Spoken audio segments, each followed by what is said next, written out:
Hello hi दोस्तों, मैं JP दास फिर आपके लिए एक नई मज़ेदार कहानी लेकर आया हूँ। कहानी का नाम है द हीलिंग मेलोडी।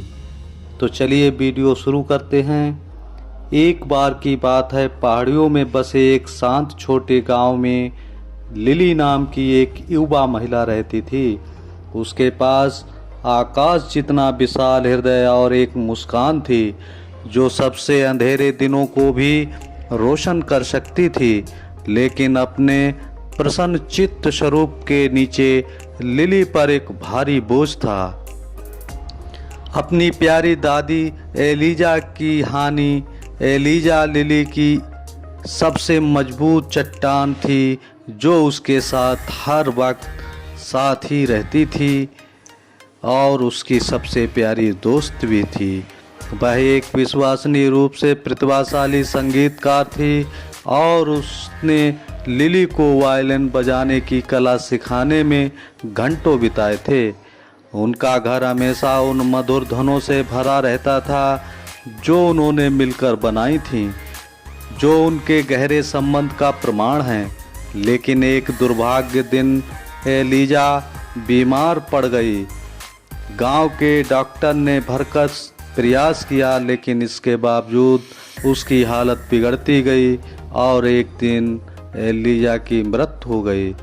लिली तबाह हो गई थी, उसकी दुनिया तबाह हो गई थी, क्योंकि उसे एहसास हुआ कि वह फिर कभी अपनी दादी की सुखदायक लोरी नहीं सुन पाएगी या उसका गर्म जोशी भरा आलिंगन महसूस नहीं कर पाएगी।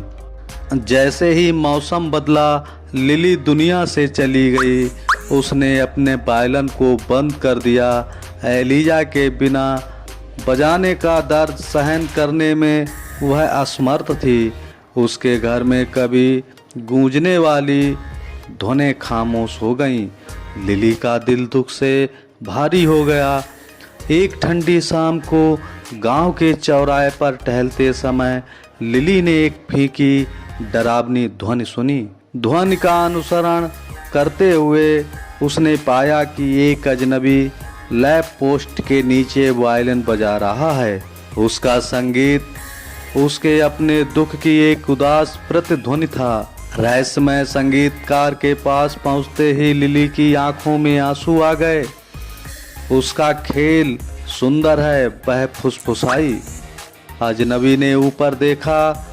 उसकी आंखों में वही दुख झलक रहा था जो लिली के दिल पर बोझ था। वह बोला, धन्यवाद, मैं किसी ऐसे व्यक्ति की स्मृति का सम्मान करने के लिए वायलिन बजाता हूँ जिसे मैंने खो दिया है।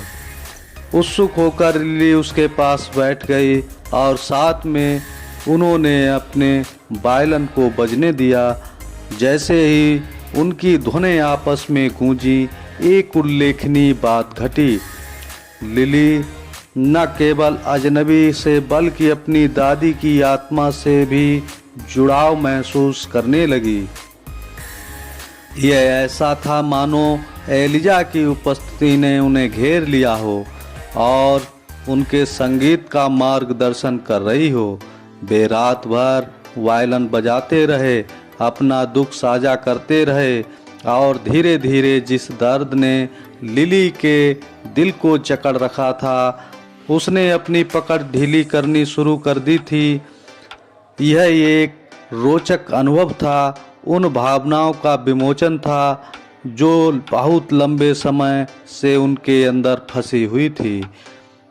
इसके बाद के दिनों में लिली और अजनबी अविभाज्य हो गए। उन्होंने एक साथ वायलिन बजाना जारी रखा, संगीत के माध्यम से एक दूसरे के घाव को ठीक किया।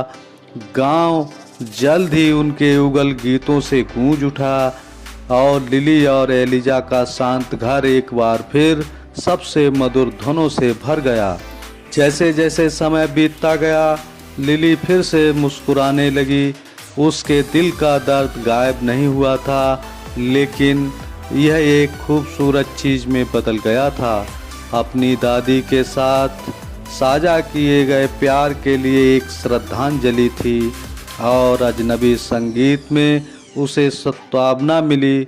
एक अनुस्मारक की दुख की गहराई में भी जुड़ाव और उपचार के क्षण हो सकते हैं।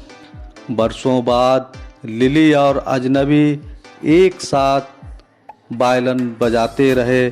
उनके संगीत ने पूरे गांव को बहुत आराम पहुंचाया। उन्होंने एक दूसरे के लिए कुछ अनमोल चीज़ें पाई थीं। टूटे हुए दिलों को जोड़ने की संगीत की शक्ति और नुकसान की भरपाई। पूरा गांव खुश था, चारों ओर खुशहाली थी। अंत में उनकी भावनात्मक यात्रा मानवीय आत्मा और लचीलेपन का एक प्रमाण थी। एक अनुस्मारक के सबसे अंधेरे समय में प्रेम का उपचारात्मक राग हमेशा हमारे जीवन में वापस आ सकता है।